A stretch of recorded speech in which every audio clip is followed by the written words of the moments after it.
Hello dear student, welcome to A P sir classes. A P sir class के YouTube channel में आप सभी बच्चों का स्वागत है। आज के वीडियो में हम लोग रासायनिक अपक्रिया एवं समीकरण के बारे में समझने वाले हैं। एवं समीकरण, रासायनिक अपक्रिया एवं समीकरण। पहला चीज़ इसके अंतर्गत पहली बातें लिखी गई हैं कि जो रासायनिक गुणधर्म है वह क्या होता है और एक भौतिक गुणधर्म यह क्या होता है। इसको हम शांतिपूर्वक समझने की कोशिश करें तो ये देखेंगे कि जो रासायनिक गुणधर्म होता है, मान लीजिए हमारे पास रासायनिक गुणधर्म कोई है, उसको और एक भौतिक गुणधर्म है, यह दोनों चीज़ों में डिफरेंस क्या है। देखिए, जैसे मान लीजिए आपने कागज़ के 2 टुकड़े लिए, यहाँ पर देख सकते हैं मैंने कागज़ के 2 टुकड़े ले लिए, एक यहाँ पर और एक यहाँ पर है। दोनों में साइज़ का डिफरेंस अगर जो आप देखेंगे तो यहाँ पर आपका साइज़ छोटा है और यहाँ पर साइज़ बहुत बड़ा है। तो यह कागज़ के टुकड़े जो हैं इससे साइज में हमने अंतर कर दिया, लेकिन क्या इनकी प्रकृति में कोई अंतर हुआ? नहीं ना। अगर जो इस चीज़ को हम केमिकल में समझने की कोशिश करें तो इसको क्या समझ में आएगा, तो जैसे देख लीजिए, मान लीजिए हमने कागज़ के 2 टुकड़े यहाँ पर भी लिए, बड़े छोटे। तो इसमें भी अगर जो हम अपना देखने की कोशिश करें कि ये जो मान लीजिए है टुकड़ा और एक ये टुकड़ा है, एक बड़ा एक छोटा, और इसको हमने आग लगा दिया, जलने लगा ये, ठीक है। तो जब ये जलना प्रारंभ होगा उस टाइम में ये रिएक्शन करके कार्बन डाइऑक्साइड गैस को बाहर निकालेगा। इसका तात्पर्य यह होता है कि भौतिक अवस्थाओं में कोई नया पदार्थ नहीं बनता। साथ ही साथ रासायनिक का जो गुणधर्म में देखा जाए तो रासायनिक गुणधर्मों में कोई नया पदार्थ बनने की क्राइटेरिया होती है। हमें आपको नया उत्पाद देखने को मिलेगा जैसे CO2, लेकिन यहाँ पर आपको कोई नया उत्पाद देखने को नहीं मिलता है। यह चैप्टर से पहले समझने लायक चीज़ें थी जिसको हमने आपको बताया, ठीक है। आगे बढ़कर हम लोग समझने की कोशिश करते हैं कि इस चैप्टर में आखिर क्या क्या पूरी बातें हम लोगों के पास हैं, ठीक है। तो देखिए, जैसे यहाँ पर आप देख सकते हैं, पहला कहा गया है कि ऐसा परिवर्तन जिसमें नए गुणों वाले पदार्थों का निर्माण होता है उसे रासायनिक अपक्रिया कहते हैं। देखिए, इसको आप समझिएगा, जैसे मान लीजिए आपने एक एप्पल खाया, तो एप्पल को आप यहाँ से खा लिए, ठीक है। तो एप्पल के अंदर आयरन की भाग होती है। एप्पल किसका बना होता है? आयरन का बना होता है, Fe का बना होता है। और वायुमंडल के अंदर ऑक्सीजन गैस जो है वो रिवॉल्व करती है, घूमती रहती है, O2 गैस रिवॉल्व करती है। ये आपस में रिएक्शन करके Na जो है Fe + O2 आपस में रिएक्शन कर लेंगे, जब Fe + FeO बना लेंगे, जिसे फेरस ऑक्साइड के नाम से जाना जाता है। ये चीज़ बना लेंगे। यहाँ आप देख सकते हैं कि सेब के अंदर आप देखेंगे तो रेडिश ब्राउन कुछ टाइम के बाद रेडिश ब्राउन हो जाता है, यानी कहीं ना कहीं ये रिएक्शन हुआ है और इसमें एक नए उत्पाद का निर्माण हुआ है, FeO, जो आप ऊपर देख पा रहे हैं, ठीक है। तो यही रिएक्शंस होते हैं जिसे रासायनिक अपक्रिया कहते हैं। देखिए, बात आती है कि जो रासायनिक अपक्रिया हुई है उसमें अभिकारक क्या होता है, उत्पाद क्या होता है। तो देखिए, सिंपल शब्द में, जैसे मैं C ले लूँ + O2 ले लूँ, तो इन दोनों का रिएक्शन जब हम कराएंगे तो बनेगा CO2। यहाँ आप देखेंगे इतना हिस्सा में लिखा गया है यहाँ पर कि ऐसा पदार्थ जो किसी रासायनिक अपक्रिया में हिस्सा लेता है। तो यही इतना चीज़ पूरा रासायनिक अपक्रिया में हिस्सा ले रहा है, और इसी को क्या बोलेंगे? सिंपल सा अभिकारक नाम से जाना जाएगा, यानी वह क्या एक प्रकार का है, अभिकारक हो जाएगा, ठीक है। रिएक्टेंट इंग्लिश में बोला जाता है। अब बात आती है कि ऐसा पदार्थ जिनका निर्माण रासायनिक अपक्रियाओं द्वारा होता है उसे उत्पाद कहते हैं। जैसा यहाँ पर आप देख रहे हैं, तो ये आपका हो जाएगा उत्पाद, ठीक है, और ये हो जाएगा अभिकारक, ठीक है। तो ये आपने बखूबी अच्छे तरीके से शायद समझा होगा, ठीक है। अब बात आती है कि कोई रासायनिक अपक्रिया हुई है, उसके कुछ उदाहरण क्या हो सकते हैं। देखिए, हमारे दैनिक जीवन में बहुत सी चीज़ें हैं जिनका रासायनिक अपक्रिया से बहुत तालमेल खाता है, जैसे भोजन का पचना, श्वसन का होना, लोहे में जंग का लगना, मैग्नीशियम के फीते का जलना, मैग्नीशियम का ऑक्साइड, दही का बनना, ये सभी के सभी एक प्रकार की रासायनिक अपक्रिया के अंतर्गत आता है। बातें समझ में आ रही होंगी आप सभी को। देखिए, भोजन में पचने का क्रिया भी वही होता है, सिंपल सा रासायनिक क्रियाओं के द्वारा। यानी ये जो पूरे बात आपको देखने को मिले, पूरे के पूरे 5 कंडीशंस आप लोगों को देखने को मिले हैं, ये सभी के सभी रासायनिक अपक्रिया द्वारा देखने को मिल रहे होंगे, ठीक है। अब आगे बढ़ के हम लोग समझने की कोशिश करते हैं कि कोई भी रासायनिक अपक्रिया अगर जो हुई है, ठीक है, तो वह कैसे पता चला कि कोई रासायनिक अपक्रिया हुई, यानी उसका प्रेक्षण हम लोग कैसे करेंगे। देखिए, पहला चीज़ होता है कि कोई रासायनिक अपक्रिया हुई है तो उसमें पता चलेगा कि भाई उसकी अवस्था कैसी थी, कैसी अवस्था में अब हो गया। बहुत सी चीज़ें हैं ऐसी अवस्था में परिवर्तन हम लोग को देखने को मिलता है, जैसे कोई चीज़ ठोस हो, सॉलिड हो, और सॉलिड से कैसा बन जाए, लिक्विड हो जाए, तो यह भी स्टेट का चेंज हो जाएगा। और एक चीज़ अगर जो है, देखो, कभी भी रासायनिक अपक्रिया में, यानी केमिस्ट्री लैंग्वेज में एक चीज़ नहीं किया जाता। केमिस्ट्री बोलती है टेस्ट कीजिए, TEST टेस्ट, ठीक है, ना कि टेस्ट। देखिए, TAST एक होता है टेस्ट, जो आप करेंगे तो टेस्ट में क्या होता है, चखना हो जाता है, और इसका मतलब होता है परीक्षण। तो केमिस्ट्री में परीक्षण के लिए हमारे पास जरूरी चीज़ होता है कि क्या क्या किस किन माध्यमों से हम कोई भी रासायनिक अपक्रिया का परीक्षण कर सकते हैं। तो उसके लिए महत्वपूर्ण पहला है कि भाई अवस्था में परिवर्तन का जानकारी होना, जो रंग है उसमें परिवर्तन का पता चलना, ताप में परिवर्तन का पता चलना और साथ ही साथ कोई गैस का निकास होगा तो ये पता चलेगा। मैं एक एग्जांपल आपको लिखवा दे रहा हूँ। जैसे मान लो हमारे पास Cu है और प्लस का मैंने इसका H2SO4 से रिएक्शन करा दिया तो बन जाएगा CuSO4 और प्लस का हाइड्रोजन गैस निकल जाएगा। यानी यहाँ आप देख पा रहे हैं कि गैस का निकास यहाँ हो रहा है, ठीक है। तो यह एक अपक्रिया हो जाएगी। ऐसी बहुत सी अपक्रियाएं हैं जिसमें तापमान भी बहुत बड़ा मायने रखता है, यानी टेम्परेचर का भी बहुत बड़ा फिक्स होता है, ठीक है। टेम्परेचर भी रिक्वायरमेंट होते हैं। अब आगे जो हम लोग का टॉपिक मिलेगा वो मिलेगा कि जो रासायनिक परिवर्तन हुए हैं में कुछ प्रदर्शन कैसे हम कर सकते हैं, यानी कोई भी रासायनिक अपक्रिया का प्रदर्शन होने का तरीका क्या होता है। देखिए तो यहाँ मैंने दिखा है कि भाई देखो कोई भी रासायनिक अपक्रिया होने का 2-3 तरीका है। एक तो वह शब्द अपक्रिया में लिखा जा सकता है, शब्द समीकरण में, एक रासायनिक समीकरण में लिखा जा सकता है। देखो शब्द समीकरण को ढांचा समीकरण के नाम से भी जाना जाता है। एनसीईआरटी में बाखूबी अच्छे तरीके से बातें लिखी हैं। शब्द समीकरण का सिंपल सा अर्थ होता है, जैसे हमने बोला जिंक, तो जिंक एक शब्द लिखेंगे हम, सल्फ्यूरिक अम्ल यानी H2SO4 तो एक शब्द लिखा हमने। इन दोनों से रिएक्शन करने के बाद बनेगा ZnSO4 प्लस हाइड्रोजन गैस निकल जाएगी। ये उत्पाद आपका मिल जाएगा। ये पूरा अभिकारक कहलाता है, ये आपका उत्पाद कहलाता है। यानी इसे LHS बोलेंगे, इसे RHS बोलेंगे। ये बात आपने अच्छे से समझी होगी। ओके बच्चे, ठीक है। अब यहाँ पर देखेंगे एक बात और आप लोग ध्यान से, तो यहाँ देखने को मिलेगा कि भाई जो रासायनिक अपक्रिया हुई है इसी अपक्रिया को मैंने इसके संकेत के रूप में रख दिया है। इसे सांकेतिक समीकरण के नाम से भी जाना जाता है। जैसे Zn था तो मैंने जिंक को Zn लिख दिया, H2SO4 था तो मैंने H2SO4 इसका नाम दिया सल्फ्यूरिक अम्ल का, फिर मैंने बनाया जिंक सल्फेट यानी ZnSO4 प्लस का हाइड्रोजन गैस यहाँ से रिलीज किया। तो ये पूरा का पूरा रिएक्शंस जो आप लोगों को देखने को मिला। अब बात आती है कि भाई मैंने अभी बार बार रासायनिक अपक्रिया रासायनिक समीकरण की बात की है। रासायनिक अपक्रिया तो हम लोगों को समझ में आ गई है। अब रासायनिक समीकरण क्या होता है इसको समझने की कोशिश करते हैं। तो देखिए रासायनिक समीकरण क्या होता है। रासायनिक समीकरण का मतलब होता है कि कोई भी रासायनिक अपक्रिया रासायनिक समीकरण द्वारा निरूपित की जाती है, ठीक है। देखो समीकरण और अपक्रिया में बहुत अंतर है। अपक्रिया के लिए हमारे पास जो चीज़ें होती हैं वो सब लिखी जाएंगी, और समीकरण क्या होता है, जैसे मैंने यहाँ पर लिखा C प्लस का O2 गिब्स बोल दिया क्या CO2 बनेगा। तो यह तो हो गई अभिक्रिया, पूरी क्रिया कह रहेगी अभिक्रिया। और ये जो आप लोगों ने लिखकर ये पूरी बातें लिखी है ना, इसको बोला जाता है रासायनिक समीकरण। इसमें कई चीज़ें ध्यान में रखी जाती हैं, वो सब चीज़ों को मैं आपको बताने वाला हूँ। जैसे यहाँ आप देख सकते हैं, यहाँ बहुत सी चीज़ें ध्यान में देने के लिए कहा गया है। इसमें तत्वों का प्रतीक होता है, अभिकारक की अवस्थाएं, उत्पादों का रासायनिक सूत्र होता है, और साथ ही उनकी भौतिक अवस्थाएं भी होती हैं। भौतिक अवस्थाएं यानी कि किस तरह से, जैसे ताप है तो तापमान लिखेंगे, दाब है तो दाब लिखेंगे, उत्प्रेरक लिए हैं कोई उत्प्रेरक लिखेंगे आदि। इन सभी में तीर के ऊपर या नीचे या जहाँ भी होता है उसको जगह जहाँ है उसमें लिखा जाता है। जैसे मान लो मैंने कहा C, तो C कैसा होता है, सॉलिड होता है। और मैंने बोला O2, तो O2 कैसा होता है, गैसियस होता है। जब दोनों रिएक्शंस करेंगे बनेगा CO2, CO2 भी तो गैसियस पार्टिकल है। तो यह एक समीकरण हुआ है और इसे बोलते हैं रासायनिक समीकरण, ठीक है। अब बात आती है कि जो रासायनिक समीकरण हुआ है उसको बैलेंस कैसे करते हैं, ठीक है। तो देखिए बच्चे, अब देखिए पहली बार बहुत सी क्वेश्चंस में आया था कि इस तरह से रासायनिक समीकरण को संतुलित किया जाता है, कि रासायनिक समीकरण को संतुलित कैसे करते हैं। तो देखो एक तरीका होता है द्रव्यमान संरक्षण का नियम। द्रव्यमान संरक्षण का नियम वह होता है कि भैया इसमें रासायनिक अपक्रिया में द्रव्यमान ना तो नष्ट होता है ना ही उसका भैया निर्माण किया जा सकता है। यह बातें कही गई हैं। लेकिन अब मैंने आपको बताया था कि अगर जो इस मेथड से आप करते हैं हिट एंड ट्रायल मेथड यानी चरणबद्ध संतुलित विधि द्वारा, तो इसमें थोड़ा टाइम लगता है और बच्चे गलत होने के चांसेस होते हैं। मैंने आप लोगों को एक बहुत अच्छा नंजा ट्रिक बताया था जिसका नाम है मनोहर। मैंने बताया था ना भैया, मनोहर विधि बताया था। मनोहर का होता है M फॉर हो जाता है मेटल, ठीक है बच्चे, और A फॉर होता है एंड, N फॉर हो जाता है नॉन मेटल, ठीक है, नॉन मेटल, O फॉर हो जाता है ऑक्सीजन, H फॉर हो जाता है हाइड्रोजन, A फॉर होता है आगे बढ़ने से पहले, R से होता है रिपीट करें। ये मैंने बताया है, पर्टिकुलर एक वीडियो बना दिया है अभी, और अच्छे तरीके से ये वीडियो काफ़ी प्यारा आप लोगों ने इस वीडियो पे दिया भी है, तो वह चीज़ आप वहाँ से देख सकते हैं।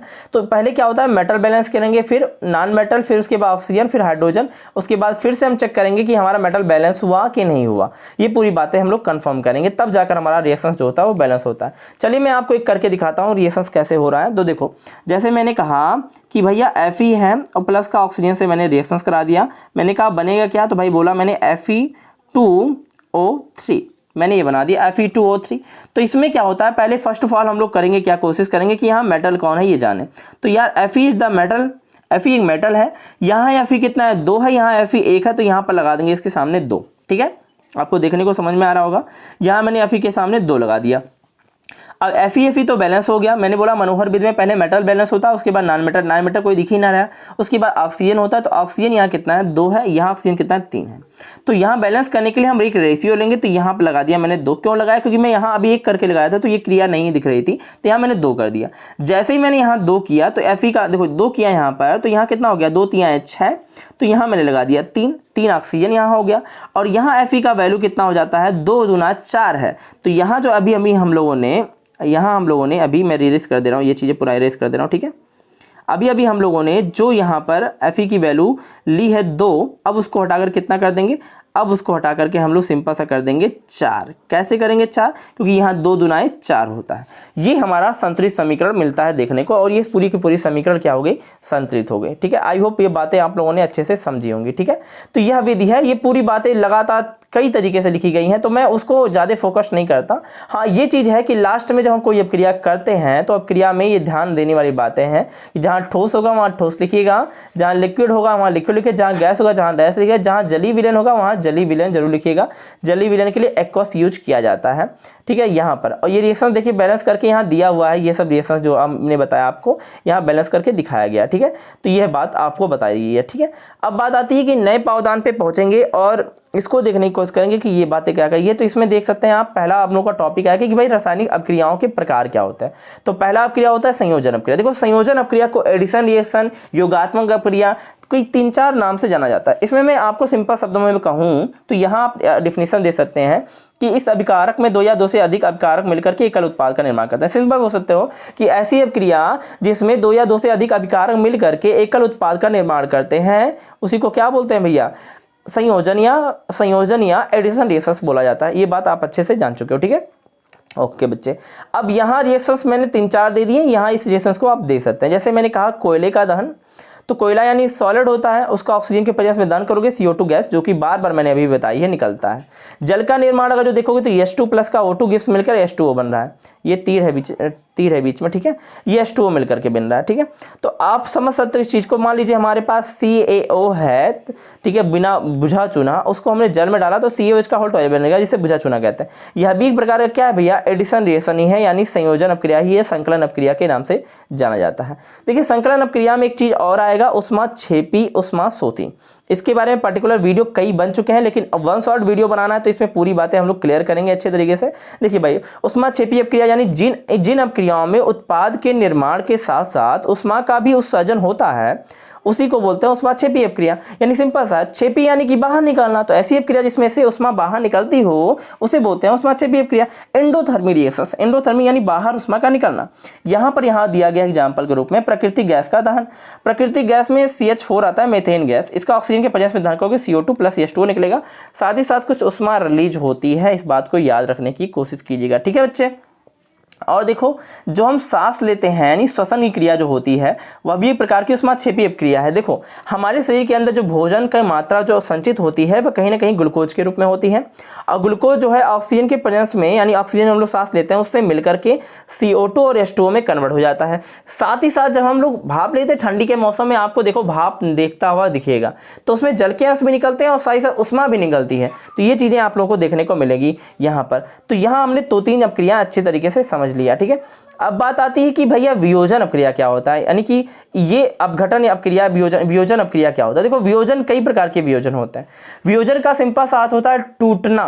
तो मैं यहाँ बोला ऐसी अपक्रिया जिसमें एकल अभिकारक मिलकर के 2 या 2 से अधिक उत्पाद निर्माण करें। जैसे यहाँ आप देख सकते हैं, यहाँ एकल उत्पादक A है और ये टूट करके B प्लस C में कन्वर्ट हो जा रहा है। देखिए ये होते तो कई प्रकार के हैं, मैं आपको बता दूं। जैसे पहला प्रकार यहाँ आप लोगों को देखने को मिलेगा, यहाँ पर भैया उष्मीय वियोजन। उष्मीय वियोजन यानी उष्मा मिलने से वो वियोजित हो जाए, टूट जाए आयंस में, ठीक है। जैसे यहाँ आप देख सकते हैं उष्मीय वियोजन किस तरह होगा, इसको भी देख लीजिए ध्यान से, बहुत अच्छे तरीके से आप समझ जाएंगे, ठीक है। यहाँ देखिए हमारे पास फेरस सल्फेट है, फेरस सल्फेट यानी FeSO4, इसका रिएक्शन हमने उष्मा दिया इसके पास, देखो उष्मा दिया इसके पास, तो क्या होता है Fe2O3 SO2 में कन्वर्ट हो जाएगा। और ये फेरस ऑक्साइड भूरे रंग का होता है, भूरे लाल रंग का होता है, इसको याद रखिएगा। और ये होता है हरे रंग का। तो ये रिएक्शंस आपको देखने को मिले होंगे। इसमें आपको देखो 2 या 2 से अधिक उत्पाद टूटते हुए देखने को मिल रहे हैं। ये बंदा है अकेला और इसने कितने तोड़ा, 1, 2 और 3 उत्पादों में कितने डिसोसिएट कर दिया, तोड़ दिया। तो ये अपने आप में उष्मीय वियोजन का रिएक्शंस हो गया और ये वियोजन अपक्रिया का कार्य तो हो ही गया। एक बात और इसमें देखने को मिलेंगी, ठीक है, कि भैया जैसे यहाँ देखने को मिलेगा CaO यानी कैल्शियम ऑक्साइड, जो हमने कैल्शियम कार्बोनेट यानी चूना पत्थर, इसको हमने उष्मा दिया, तो उष्मा देने के बाद ये क्या होता है, CaO प्लस का CO2 में कन्वर्ट हो जाता है, ये बिना बुझा चूना के हिसाब से। ये रिएक्शंस आप लोगों को देखने को मिलेगा। अब बात आती है कि भैया एक दूसरा वियोजन जो आप लोगों को मिलेगा वो मिलेगा वैद्युत वियोजन। वैद्युत वियोजन यानी वैद्युत धारा प्रवाहित करने पर वो वियोजित होगा। ठीक है। अब जैसे यहाँ आप देख सकते हैं कि कौन सा वियोजन है, वैद्युत वियोजन। जैसे H2O है यहाँ पर, तो H2O लिक्विड फॉर्म में होता है। जैसे इसमें विद्युत का प्रवाह करेंगे तो ये H2 और O2 में कन्वर्ट हो जाता है। देखो बिना ऐसे तो हो सकता, यहाँ आपके रिएक्शंस देखने को मिलेगा। यहाँ जग वग सब लगा कर दिया है, यहाँ पर आप देख सकते हैं, ठीक है। तो यहाँ देख सकते हैं। इसका PDF आपको चाहिए तो कमेंट कीजिएगा, डिस्क्रिप्शन बॉक्स में उसका लिंक है, वहाँ से आप लोग PDF ले सकते हैं, ठीक है। और जितने लोग लाइव अभी जुड़े रहेंगे वो सभी लोग कमेंट करके बताते रहेंगे, ठीक है, कि क्वेश्चन समझ में आ रहा है कि नहीं, ठीक है। अब देखो ये 6 वोल्ट की बैटरी है जिसमें हमने स्विच लगाया, एनोड दिया और कैथोड दिया।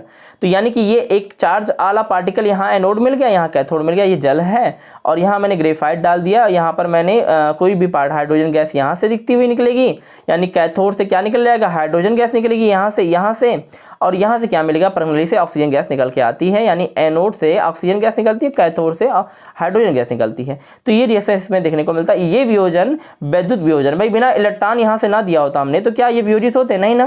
तो ये चीज़ होता है। नेक्स्ट रिएक्शन आप लोगों का जो है बहुत अच्छा है, यह है प्रकाशीय वियोजन।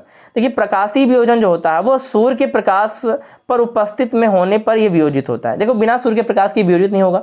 जैसे AgCl सूर्य के प्रकाश में Ag और Cl2 में कन्वर्ट हो जाता है। AgBr सूर्य के प्रकाश में Ag प्लस Br2 में कन्वर्ट हो जाएगा। ये रिएक्शन बहुत ईजी था। देखो इसमें इस अभिक्रिया जो आपको देख रहे हो, ये रिएक्शन जो लास्ट वाला देखने को मिलेगा, ये इसका उपयोग श्यामा जो है श्वेत फोटोग्राफी में किया जाता है। पूछा जाता है निम्न में से कौन सी अभिक्रिया श्यामा शीत फोटोग्राफी में की जाती है, तो ये यही रिएक्शन है AgBr वाला, ठीक है। अब बात आती है इसके अंतर्गत, देखो वियोजन हुआ है ना, कहीं ना कहीं टूटे हैं, तो भैया टूटने के लिए देखो उष्माक्षेपी अभिक्रिया होना चाहिए। भाई उष्मा निकालने वाला, इससे पहले उष्माशोषी था, उष्माक्षेपी होना चाहिए। देखो इससे पहले जो रिएक्शंस हम लोगों ने देखा है वह उष्माक्षेपी रिएक्शंस था, अब उष्माशोषी रिएक्शंस आ रहा है। तो देखो उष्माशोषी का अर्थ होता है शोषी यानी सोखने वाला। तो देखो जिन अभिक्रियाओं में अभिकारक तोड़ने के लिए उष्मा या प्रकाश या विद्युत ऊर्जा का आवश्यक होना चाहिए। देखो इस रिएक्शंस को इसके पास ही क्यों दिया गया, उसका रीजन क्योंकि अभी अभी आपने उष्मा पढ़ा, प्रकाश पढ़ा और विद्युत पढ़ा, तो इसलिए इस रिएक्शंस को NCERT ने बहुत अच्छे तरीके से दे दिया कि भाई टीचर्स भी क्या होंगे, अच्छे से समझा देंगे बच्चों को, जिससे बच्चों को अच्छे से समझ में आ जाएगा। देखो बहुत से रिएक्शंस हैं जो उष्माक्षेपी रिएक्शंस के अंतर्गत आते हैं। मैं आपको एग्जाम्पल देता हूँ। मान लो हमारे पास नाइट्रोजन है और यह क्या करेगा, वायुमंडल से ऑक्सीजन गैस देता है, और देखो इसमें बिना उष्मा लिए एक रिएक्शंस करेगा नहीं, तो ये बना लेगा N2O3 बना लेता है, ठीक है, N2O3 बना लेगा। अब N2O3 जो होता है पेड़ पौधों में वृद्धि का काम करता है, ठीक है। तो ये क्या होता है, मान लीजिए पेड़ पौधे हैं, मैंने कहा जैसे दूब होते हैं, दूब, तो ये दूब अपने आप तो उगते नहीं हैं, इनके लिए क्या कोई खाद देते हैं हम, नहीं ना, पोषक तत्व कोई नहीं ना देते हैं। ये क्या होता है, वायुमंडल से नाइट्रोजन गैस को लेता है और ऑक्सीजन उसके पास आता है और सूर्य का प्रकाश यानी प्रकाश मिलेगा, मैंने कहा प्रकाश ना, तो सूर्य का प्रकाश ये ले लेगा और उसके बाद ये N2O में बदल जाएगा, जो उसके जड़ों में चले जाते हैं, जिससे उनका पोषण हो जाता है और उनकी वृद्धि प्रारंभ हो जाती है। तो ये उष्मीय अभिक्रिया के कारण होता है, उष्माशोषी अभिक्रिया के कारण है, ठीक है।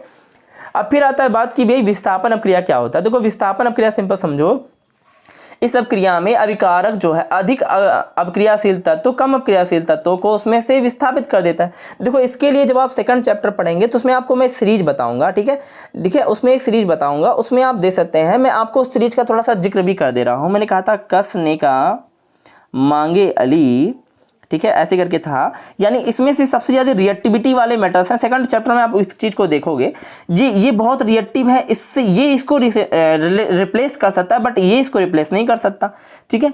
अब देखने की कोशिश कीजिए, ये इसको रिप्लेस कर देगा बट ये इसको रिप्लेस नहीं कर सकता, ये बंदा इसको रिप्लेस कर सकता है लेकिन ये इसको रिप्लेस नहीं कर सकता, यानी नीचे वाले ऊपर वाले को रिप्लेस नहीं कर सकते, ऊपर वाले नीचे वाले को रिप्लेस कर सकते हैं, ठीक है। इसमें से ये समझने आए होगा आपको बात। तो जैसे मैंने यहाँ एक रिएक्शन दिया है विस्थापन अभिक्रिया में कि यहाँ पर विस्थापन यानी डिस्प्लेसमेंट, यानी जो प्लेस आपका है वो हटा दिया जाए, उस प्लेस से हट जाओ, यानी Fe आपका है और CuSO4 है। तो देखो Fe जो होता है ये टॉप पर है Cu के, तो Cu को ये हटा देगा, एलिमिनेट कर देगा और क्या बना देगा FeSO4 और प्लस का बन जाएगा Cu, यानी Fe जो है CuSO4 को हटा देगा, Cu वहाँ से हटा देगा और ये रिएक्शंस कंप्लीट हो जाता है, ठीक है। आई होप ये बातें आप लोगों ने समझी होंगी। यहाँ पर देखिए वहाँ पर दी गई है रिएक्शंस, उसमें बातें लिखी गई थी, भाई लोहे की कील को भूरे रंग के कॉपर के पर्पल में जो डुबाया गया था यानी CuSO4 के नाम, तो जो है इसका रंग हरे रंग का FeSO4 का निर्माण हो जाता है। यहाँ देख सकते हैं जिंक कॉपर से अधिक अभिक्रियाशील तत्व, आप इतना लिख देंगे तो आपको पूरा नंबर मिलेगा, कोई टेंशन वाली बात नहीं है, ठीक है। एक ही वीडियो में पूरा चीज़ें खत्म हो जाएंगी, टेंशन मत लो।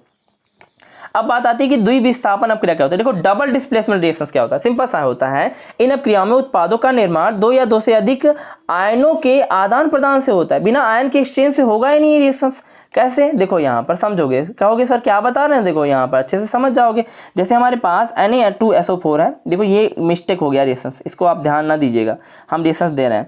जैसे हमारे पास N2SO4 है और इसका रिएक्शन हमने BaCl2 के साथ करा दिया। तो जब BaCl2 के साथ रिएक्शन कराया तो देखो ये आयनाइज होगा, तो आयन में जब टूटेगा ये, ठीक है, तो ये प्लस में टूट जाता है और ये -2 चार्ज में टूटेगा। ये भी आयनाइज होगा तो ये +2 चार्ज में, ये -1 चार्ज में टूटेगा। अब ये प्लस वाला बंदा इसके पास आएगा, भाई एक समान आवेश एक दूसरे को प्रतिकर्षित करती है और विजातीय आवेश एक दूसरे को आकर्षित करती हैं, तो ये बंदा एक दूसरे को खींचेगा क्योंकि ये विजातीय आवेश हैं, ये खींचेंगे और ये बंदा इसको खींचेगा। तो जब ये इसको खींचा तो बनेगा BaSO4 और इसने इसको खींचा तो बनेगा 2NaCl। ये रिएक्शंस आपको देखने को जैसे यहाँ मिल जाती है, ठीक है। यहाँ ये मिस्टेक है थोड़ा सा, इसको ध्यान रखिएगा। इसको बोलेंगे सोडियम सल्फेट, सल्फेट में आधा ला रहेगा, ठीक है। बेरियम क्लोराइड, और ये बेरियम सल्फेट है और ये सोडियम क्लोराइड है, ये चीज़ें आप लोगों को देखने को मिलेंगी, ठीक है। यहाँ पर बोला गया कि बेरियम जो सल्फेट है यानी BaSO4 ये सफ़ेद अवक्षेप विलयन बनाते हैं, इसलिए इसे अपक्रिया को अवक्षेपण अपक्रिया के नाम से जानते हैं। कभी कभी प्रश्न पूछ लेता है अवक्षेपण अपक्रिया क्या है, तो बच्चे कंफ्यूज रहेंगे, कहेंगे सर अवक्षेपण अपक्रिया बताया नहीं। देखो ये द्विविस्थापन अपक्रिया अपने आप में जो है वह अवक्षेपण अपक्रिया के नाम से भी जाना जाता है, लेकिन जरूरी चीज़ ये है कि किसका अवक्षेप बन रहा है ये जानकारी आपको होना चाहिए। जैसे BaSO4 का यहाँ सफ़ेद अवक्षेप बना, ये आप लोगों को लिखना पड़ेगा वहाँ पर, ठीक है। अब बात आती है कि भाई अपचयन और उपचयन अपक्रिया क्या होती है, ठीक है। बहुत ईजी रिएक्शन है, बहुत बड़ा रिएक्शन टफ नहीं है। देखो मैंने बोला अपचयन, देखो उपचयन और अपचयन होता है, तो सिंपल सा बताओ, एक होता है ऑक्सीडेशन, ऑक्सीडेशन होता है, एक होता है रिडक्शन, एक होता है रिडक्शन। तो सिंपल समझिएगा, मान लीजिए हमारे पास ऑक्सीडेशन है, तो ऑक्सीडेशन को बोलते क्या है, ऑक्सीकरण हिंदी में बोलते हैं, ऑक्सीकरण बोलते हैं। और एक होता है अपचयन, ठीक है। ऑक्सीकरण को उपचयन के नाम से भी जाना जाता है, ठीक है, इसको याद रखिएगा, उपचयन के नाम से भी जाना जाता है ऑक्सीकरण को, ठीक है। तो होता क्या है कि अगर जो ऑक्सीजन इसमें ऐड हो जाए और हाइड्रोजन निकल जाए तो इसी रिएक्शंस को बोलते हैं ऑक्सीडेशन रिएक्शंस, वहाँ ऑक्सीडेशन की क्रिया होगी।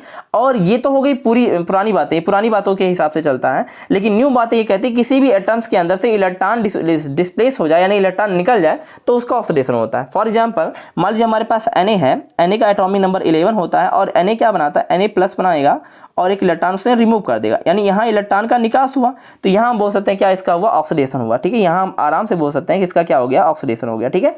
ये तरीका हो गया। अब यहाँ पर अगर जो आप देखोगे रिडक्शन में, तो रिडक्शन में सेम इसी का उल्टा, अभी ऑक्सीजन जुड़ रहा था बट अभी क्या होगा, हाइड्रोजन जुड़ेगा और ऑक्सीजन निकलेगा यहाँ पर, और इसमें क्या होता है, इलेक्ट्रॉन जुड़ेगा। यही कंडीशन से रिडक्शन में होता है। फिलहाल मैं आपको यहाँ पर जो आपकी थियरी है उस तरह से समझाता हूँ, क्योंकि ज़्यादा लॉन्गर करने से प्रॉब्लम हो जाएगी आप सभी को, ठीक है। यहाँ देखो मैंने उपचयन लिया यानी कि ऑक्सीडेशन लिया, तो ऑक्सीडेशन में क्या होता है, जब किसी अपक्रिया में ऑक्सीजन की वृद्धि हो यानी ऑक्सीजन का जुड़ाव हो, जब किसी पदार्थ में हाइड्रोजन का ह्रास हो यानी हाइड्रोजन का निकास हो। जैसे यहाँ देख सकते हैं C के साथ ऑक्सीजन जुड़ा यानी CO2, यहाँ कार्बन का क्या हो गया, ऑक्सीकरण हो गया, यहाँ Cu प्लस का O2 CuO, यहाँ पर भी यहाँ पर इसका क्या हो गया, ऑक्सीकरण हो गया, CuO प्लस का H2 और यहाँ पर क्या हो गया, Cu प्लस का H2O। ये रिएक्शंस आप लोगों को देखने को मिलेगा, ठीक है। यहाँ हाइड्रोजन का लॉस हो रहा है ना, हाइड्रोजन यहाँ से हट गया, यहाँ इसके साथ ये चला गया, ठीक है। तो ये चीज़ें हो जाती हैं यहाँ पर, ठीक है। तो ये रिएक्शंस आप लोगों के क्या होते हैं, उपचयन अपक्रिया होते हैं।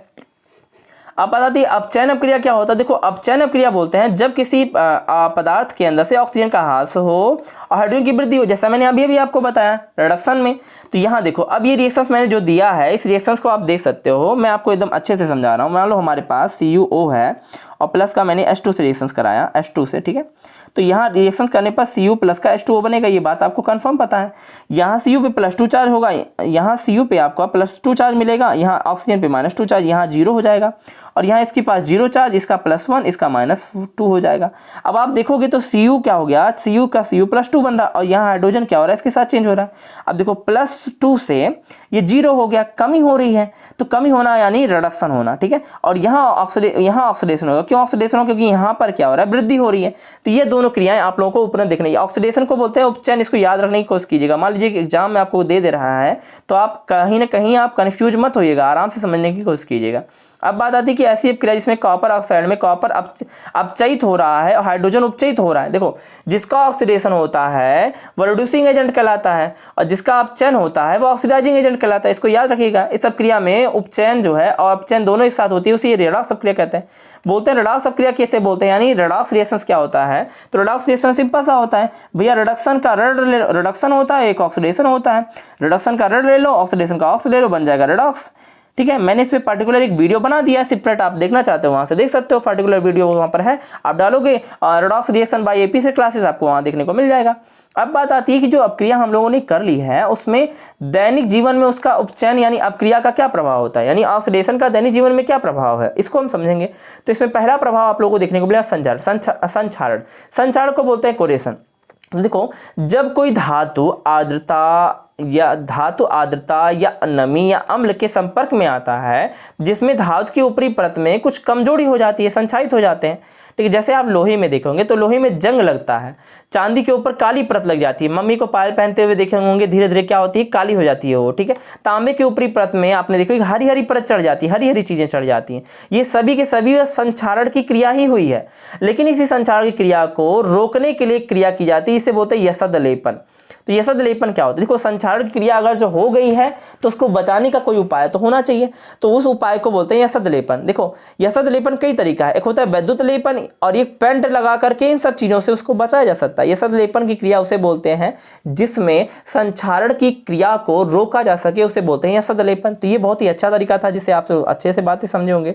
अब बात आती है कि भैया विकृत गंधिता क्या होता है, तो देखो इसको भी ध्यान से समझो, आपको समझ में आ जाएगा।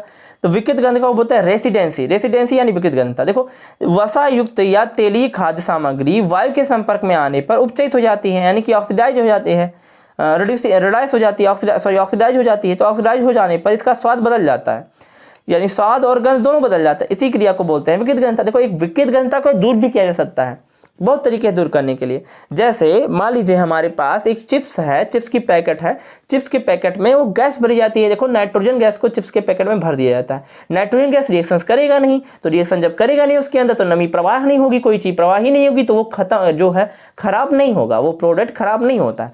यानी कि विकृत गंधता को रोकने के लिए प्रति ऑक्सीकारक उपयोग करेंगे या वैद्युत रोधी बर्तन में रखेंगे, वायु के स्थान पर नाइट्रोजन गैस भर देंगे, जैसा कि मैंने अभी भी बोला उसमें, ठीक है, पैकेट में।